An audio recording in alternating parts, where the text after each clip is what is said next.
dear students, I welcome you all on AEC Plus digital platform advance engineering classes. आप सभी का स्वागत है सोम के इस आगाज सीरीज के अंदर। और यहाँ पर इस आगाज सीरीज के अंदर हम 2018 से लेकर 2023 तक जितनी भी all over India central level पे और स्टेट लेवल पे एजी एग्जामिनेशंस कंडक्ट हुई हैं, सबके क्वेश्चंस को सेग्रीगेट कर कर सब्जेक्ट वाइज और चैप्टर वाइज सेग्रीगेट कर कर यहाँ पर हम क्वेश्चन प्रैक्टिस सेशन लेकर आ रहे हैं। तो स्ट्रेंथ ऑफ मटेरियल का 7th सेशन है और यहाँ पर हम सिंपल स्ट्रेस और स्ट्रेन के क्वेश्चंस को प्रैक्टिस करेंगे। दो जो सेशन इसके पहले हुआ था वो भी सिंपल और स्ट्रेस और स्ट्रेन पे था, और ये वाला भी हम इसी पर रखेंगे क्योंकि टॉपिक बहुत इंपॉर्टेंट है और ज्यादातर क्वेश्चंस किसी भी एग्जाम में इसी टॉपिक से आते हैं। सो टॉपिक है simple stress and strain in practice session number 7। Question यहाँ पर हमारे पास है, a 2 meter long bar of uniform section extends 2 mm under the limiting axial stress of 200 Newton per mm square. What is the modulus of resilience for the bar? देखिए modulus of resilience का मतलब क्या है?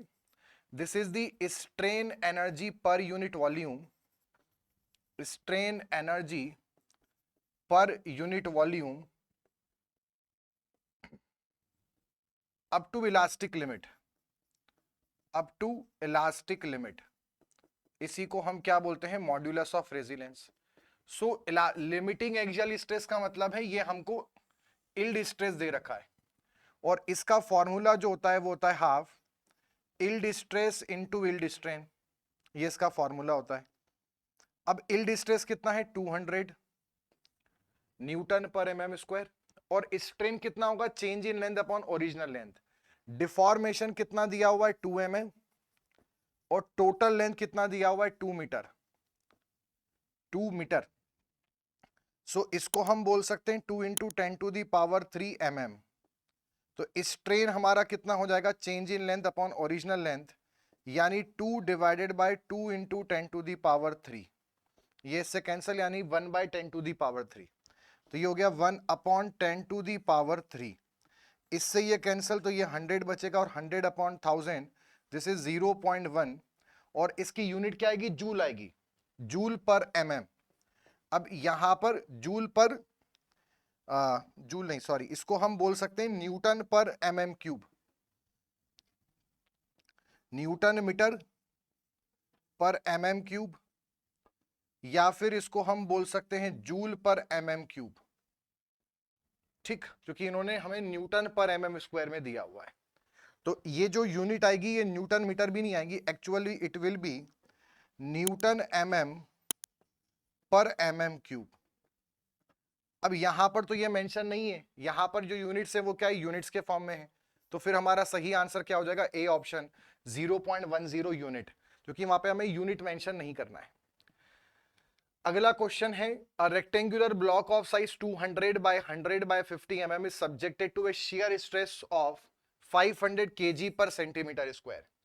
If the modulus of rigidity of the material is 1 into 10 to the power 6, strain energy stored will be। देखो हमारे पास जो यहां पर ये जो ब्लॉक है, इस ब्लॉक की लंबाई कितनी हो जाएगी? हमें सब कुछ जो निकालना है वो केजी सेंटीमीटर में निकालना है। तो ये लेंथ हो गई, this is width and this is depth. इन सबको हम सेंटीमीटर में कर देते हैं। 200 कितना हो जाएगा? 20 सेंटीमीटर हो जाएगा। ठीक, साथ में इसकी जो विड्थ है वो 100 mm है, उसको भी हम सेंटीमीटर अगर करेंगे तो वो 10 सेंटीमीटर हो जाएगा, और डेप्थ 50 mm, मतलब वो हो जाएगी हमारी 5 सेंटीमीटर। अब यहां पर इस ब्लॉक पर क्या लग रहा है? शियर स्ट्रेस लग रहा है। यहां पे शियर स्ट्रेस लग रहा है टाउ एक्स वाई, और उसकी वैल्यू हमें दी है 500 kg per centimetre square. Shear modulus दिया है 1 into 10 to the power 6 kg per centimetre square. तो जो स्ट्रेन एनर्जी है पर यूनिट वॉल्यूम का फॉर्मूला बनेगा, वो बनेगा half shear stress into shear strain. और शियर स्ट्रेन को हम क्या बोल सकते हैं? शियर स्ट्रेन को हम बोल सकते हैं टाउ बाय जी, जो कि हुक्स लॉ के अकॉर्डिंग टाउ बराबर G5 होता है। तो 5 बराबर होगा टाउ बाय जी। तो इसका जो फॉर्मूला बनेगा वो बनेगा टाउ स्क्वायर के अपॉन में 2G। यहां पर टाउ की वैल्यू है 500 इंटू 500 स्क्वायर करना है, अपॉन में 2 और 1 इंटू 10⁶, ये एनर्जी पर यूनिट वॉल्यूम आ जाएगा। ठीक, तो ये वाली वैल्यू जब हम सॉल्व करेंगे तो ये आएगा 0.125, 0.125। अब हमें क्वेश्चन में क्या है, टोटल एनर्जी पूछा है, तो टोटल एनर्जी अगर पूछा है शेयर स्ट्रेन एनर्जी, तो इस 0.125 के अंदर हम वॉल्यूम का मल्टीप्लाई कर देते हैं, और इसका वॉल्यूम कितना है 20 इंटू 10 और इंटू 5, तो ये हमारे पास हो जाएगा 0. इसकी एक बार वैल्यू निकाल लेते हैं कितनी आ रही है।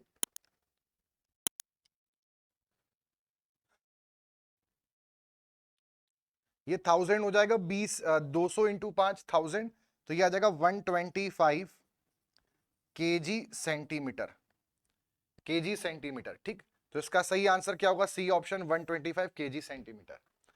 ठीक, अगले क्वेश्चन पे चलते हैं। नेक्स्ट क्वेश्चन है, इफ ई बराबर 2.06 10⁵, एक्सियल पुल है 60 किलो न्यूटन का, जो सडनली अप्लाइड किया है लोड, स्टील रॉड जिसका डायामीटर 50 mm है, डायामीटर कितना है बार का 50 mm, और 4 मीटर लॉन्ग है, तो उसमें इंस्टेंटेनियस एलोंगेशन कितना होगा। देखो, अगर किसी भी बॉडी पर हम ग्रेजुअल लोड लगाएं तो उसका फॉर्मूला कितना होता है, हाफ PL, मतलब इसका जो फॉर्मूला होता है वो होता है PL अपॉन AE, राइट, और ये ग्रेजुअल लोड होता है, पर यहीं पे लोड कैसा लगा है, सडन, तो हमें पता है कि सडन के अंदर जो स्ट्रेस आता है, ये जो P अपॉन है, उतने ही लोड सडन लगाएं तो जस्ट डबल आता है, तो दिस विल बी 2PL के अपॉन में AE, this will be the deformation, तो ये हो गया 2, लोड कितना है 60 किलो न्यूटन, 10⁻³ न्यूटन में, ठीक है, साथ में लेंथ कितना है हमारे पास, लेंथ इज 4 मीटर, तो 4 इंटू 10⁻³ अपॉन एरिया कितना होगा π/4 इंटू 50 का स्क्वायर, और ई होगा 2.06 इंटू 10⁵। ये सब हमने रख दिया न्यूटन और mm के अंदर।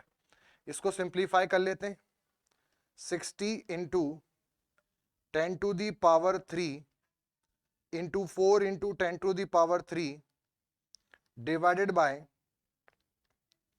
50 स्क्वायर, 2.06 इंटू 10⁵। ये सिंप्लीफाई करने पर वैल्यू आ रही है 1.19, और सब कुछ हमने न्यूटन mm में रखा था, डिफॉर्मेशन है तो यूनिट mm में ही आएगी, 1.19 mm, so A will be the correct answer. ठीक, ग्रेजुअल लोड का फॉर्मूला हमें पता है, डिफॉर्मेशन का सडन में जस्ट डबल होगा, स्ट्रेस भी डबल होता है। Next question, if all the dimension of a prismatic bar of a square cross section suspended freely from the ceiling of a roof are doubled, then the total elongation produced by its own weight will increase by।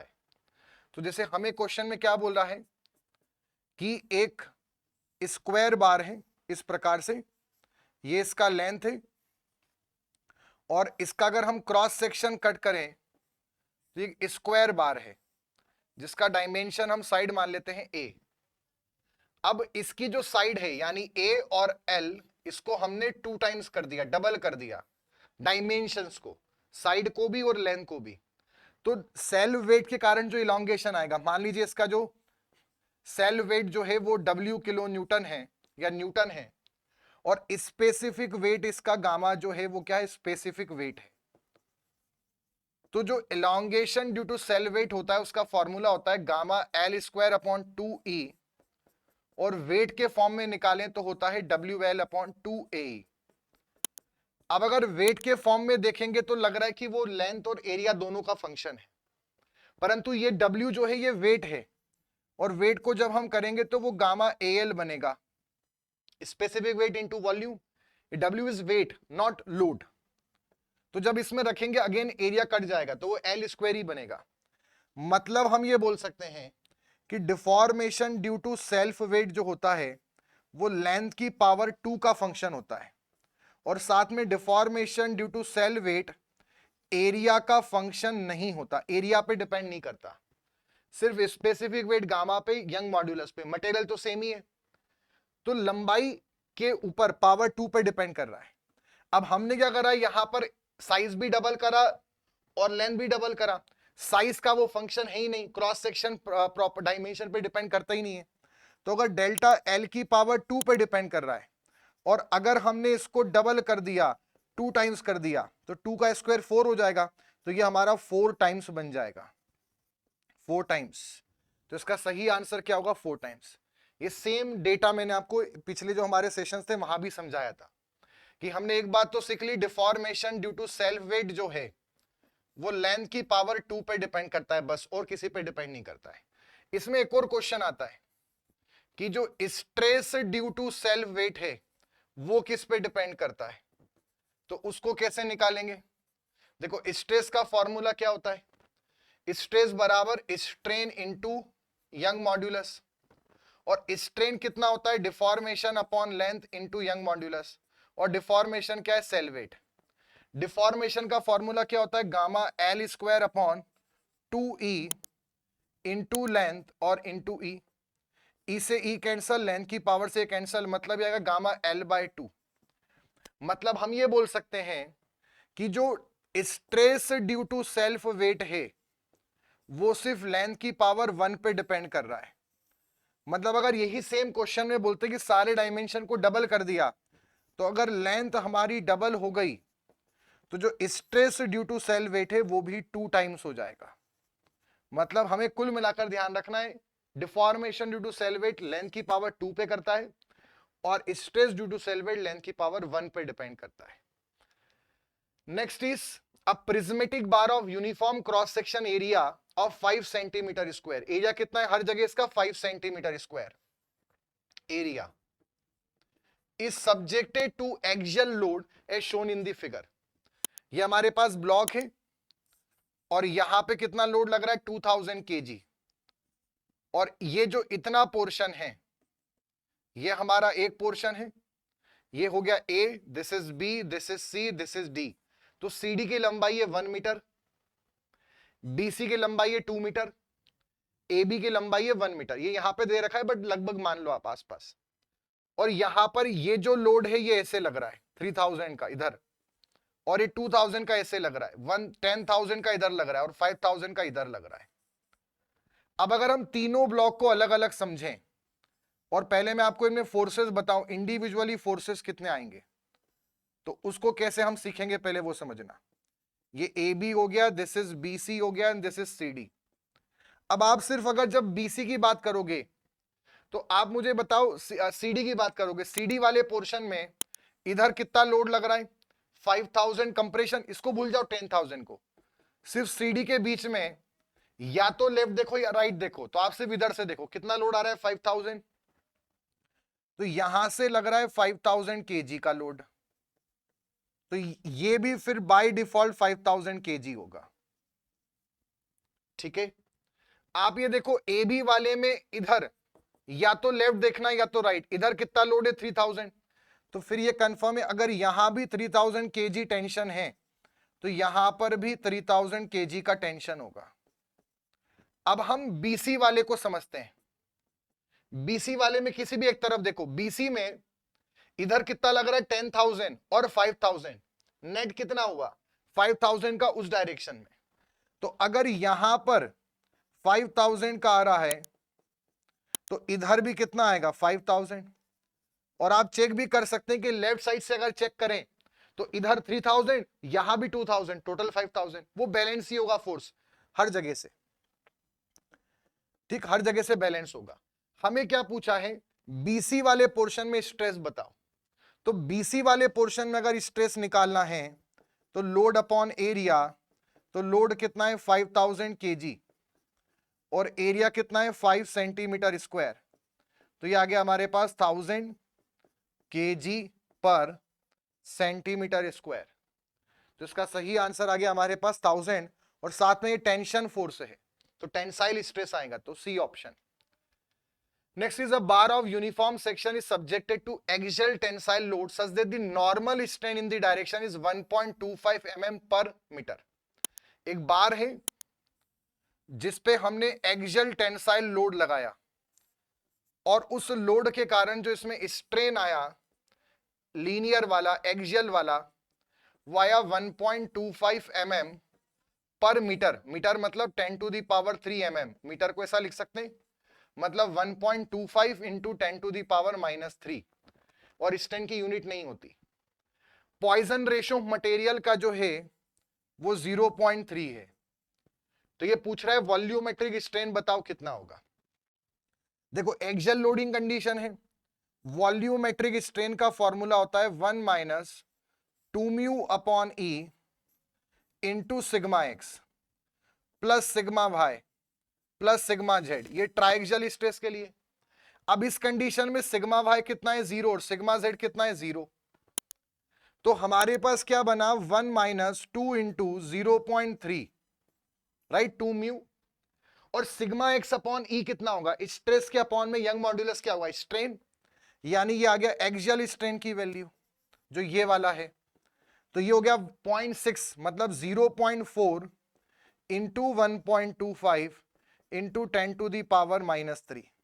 इसको हमें simplify करना है, कितना आ जाएगा 1.25 into 0.4, this is 0.5, ये आ जाएगा 0.5 into 10 to the power -3, और strain की कोई यूनिट नहीं होती, तो 0.5 10 टू दी पावर -3, उसको हम लिख सकते हैं 5 इंटू 10 टू दी पावर -4 भी लिख सकते हैं, वॉल्यूमेट्रिक स्ट्रेन।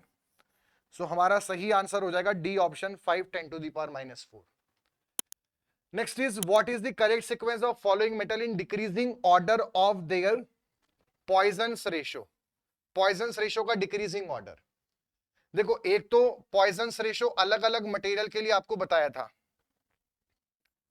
अगर रिजिड बॉडी का बोला है या कॉर्क का बोला है तो वो कितना होता है 0, अगर ग्लास का बोला है तो कितना होता है 0.05, अगर हमसे बोला है कॉन्क्रीट का तो वो होता है 0.1 से 0.2, अगर बोला है इलास्टिक बॉडी का तो वो होता है 0.25 से 0.42, और अगर प्लास्टिक बॉडी या रबड़ का बोला है तो वो होता है 0.5। अब इसमें जो स्टील का है वो भी इलास्टिक रेंज के आसपास ही आता है। एल्यूमिनियम का पॉइजन रेशियो होता है 0.33, जो कास्ट आयरन है इसका होता है 0.22 के आसपास, और जो स्टील है इसका होता है 0.25 के आसपास। तो हमें क्या बोला है, डिक्रीजिंग ऑर्डर, मतलब सबसे बड़ा पहले आएगा। तो पॉइजन रेशियो एल्यूमिनियम का सबसे ज्यादा है, फिर उसके बाद माइल्ड स्टील का है, और सबसे कम जो है वो कास्ट आयरन का है। मतलब पहले कौन आएगा 1, फिर कौन आएगा 3, फिर कौन आएगा 2, 1 3 2, C will be the correct answer 1 3 2।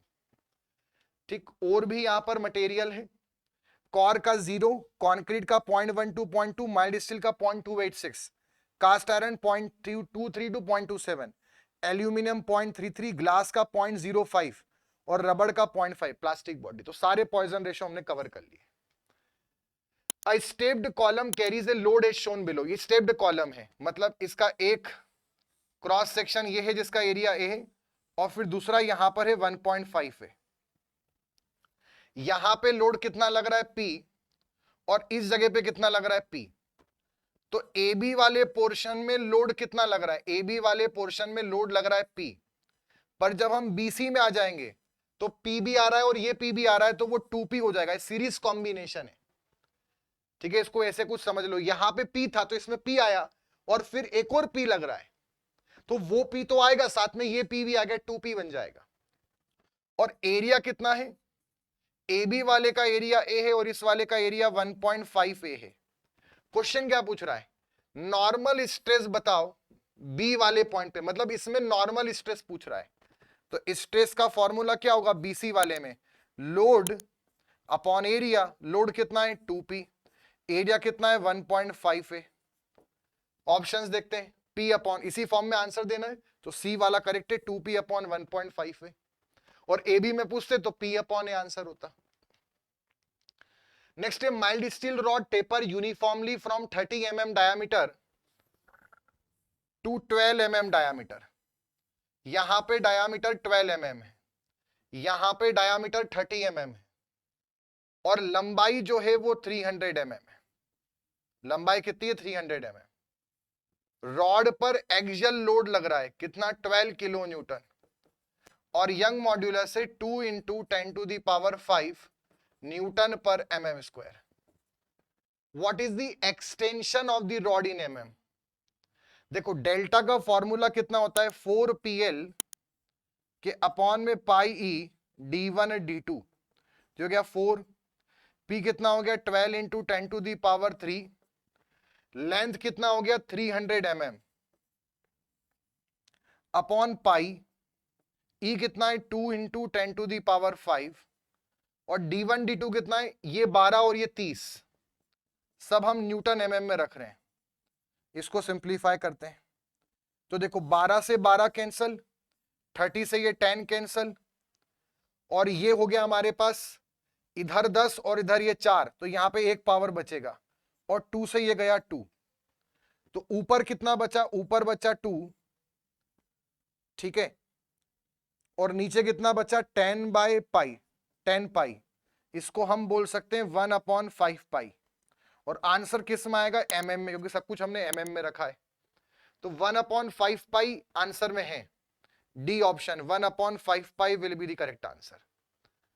4pl upon pi E d1 d2, ठीक, तो ये हमारा सही आंसर आ गया, डी ऑप्शन। अगला क्वेश्चन है, a two-dimensional stress system on a block made of material with Poisson ratio 0.3, इसका Poisson ratio है 0.3। यहां पर जो स्ट्रेस लग रहा है सिग्मा xx लेंथ में वो है 60, और टेंसाइल है, ये टेंसाइल दे रखा है। साथ में यहां पर सिग्मा y दे रखा है, और उसकी वैल्यू है प्लस का सिग्मा, जो कि वो भी टेंसाइल दे रखा है। आगे, the limiting magnitude of stress, इस सिग्मा की वैल्यू हमें बतानी है, so as to result no change in the length in AB, AB में, इस AB की लंबाई में कोई चेंज ना है। तो कैसे कर सकते हैं? बायएक्सियल स्ट्रेस वाला सिस्टम है, लेंथ की बात करिए मतलब x डायरेक्शन, इसको हमने मान लिया x, इसको हमने मान लिया y डायरेक्शन, तो मतलब x में हमारा लेंथ में चेंज नहीं आना चाहिए, मतलब x का स्ट्रेन कितना होना चाहिए? 0। बायएक्सियल सिस्टम में x का जब फॉर्मूला लिखते हैं तो क्या फॉर्मूला बनता है? Sigma x upon E minus mu sigma y upon E. जब दोनों टेंसाइल होते हैं तब ये प्लस में आता है, ये माइनस में आता है। यहां से ये वाली वैल्यू हमारी कितनी होगी? 0। तो यंग मॉड्यूलस दोनों में से कॉमन होके 0, स्ट्रेन 0 आना चाहिए। तो सिग्मा x बराबर कितना आ जाएगा? Mu sigma y। Sigma x की वैल्यू है 60 और म्यू है 0.3 का डिवाइड कर देंगे, बराबर सिग्मा y की वैल्यू है सिग्मा, यहां से आंसर आ जाएगा। तो इसकी वैल्यू कितनी आ जाएगी सिग्मा की? ये हम जब इससे डिवाइड करेंगे तो ये 600 बन जाएगा, 600/3 मतलब ये 200 आ जाएगा, 200 न्यूटन पर mm square. This is the correct answer, plus का 200, सो 200 ऑप्शन में है, यानी C will be the correct answer. ठीक, तो ये था बच्चों हमारा सेशन 1 और practice session number 7 simple stress और स्ट्रेन के ऊपर। ठीक है, और अब अगले जो हमारे चैप्टर्स टॉपिक्स हैं प्रैक्टिस सेशन नंबर 8, वहां से कुछ हम सिंपल स्ट्रेस और स्ट्रेन और कुछ प्रिंसिपल स्ट्रेस और स्ट्रेन के भी अब क्वेश्चन हम स्टार्ट करेंगे। तो मिलते हैं अगले सेशन के अंदर। अगर आप लोग डिटेल पढ़ना चाहते हैं किसी भी एग्जाम्स के लिए, तो सभी स्टेट्स एजे एग्जाम्स के लिए विजय बैच लाइव बैच अवेलेबल है। एसएससी जे के लिए बैच 1, एमबीपीएससी के लिए लाइव बैच है प्रहार बैच, और आरआरबीजे सीबीटी 1 के लिए है तेजस बैच। अगर सभी नॉन टेक्निकल सब्जेक्ट्स को पढ़ना है तो नॉन टेक महापेक। अगर आप सपोज कि डिटेल में पढ़ना चाहते हैं पर रिकॉर्डेड बैच चाहिए ना कि लाइव, आप किसी भी टाइम उसको देख सकते हैं, रिकॉर्डिंग चाहिए बट डिटेल में चाहिए सभी एग्जाम्स के लिए, तो टारगेटेड बैच ऑप्शन अवेलेबल है और प्राइसिंग्स यहां पर मेंशन्ड है। अगर आपको रिवीजन करना है, डिटेल आप पढ़ चुके हैं किसी प्लेटफॉर्म से, तो आप फास्ट ट्रैक बैच ले सकते हैं जिसमें सिर्फ रिवीजन पर्पस के लिए बैच बना हुआ है। और अगर आपको क्वेश्चन प्रैक्टिस करना है तो उसके लिए अभ्यास प्लस बैच है for all AE exams and Abhyas batch है फॉर ऑल जे एग्जाम्स। इसमें लगभग 8000 क्वेश्चन है, all tech plus non tech सभी टॉपिक्स मिलाकर, और इसमें 5000 प्लस क्वेश्चन है। अगर आपको एमपी सब इंजीनियर की प्रिपरेशन करनी तो ऊपीएन 3 बैच अवेलेबल है, और RRB JEE CBT 1 plus CBT 2 के लिए एक्सप्रेस बैच अवेलेबल है। सिंगल सब्जेक्ट कोर्सेज भी यहां पर अवेलेबल हैं, तो पहले अगर आप उनसे प्रिपरेशन करना चाहते हैं तो वो भी आप कर सकते हैं।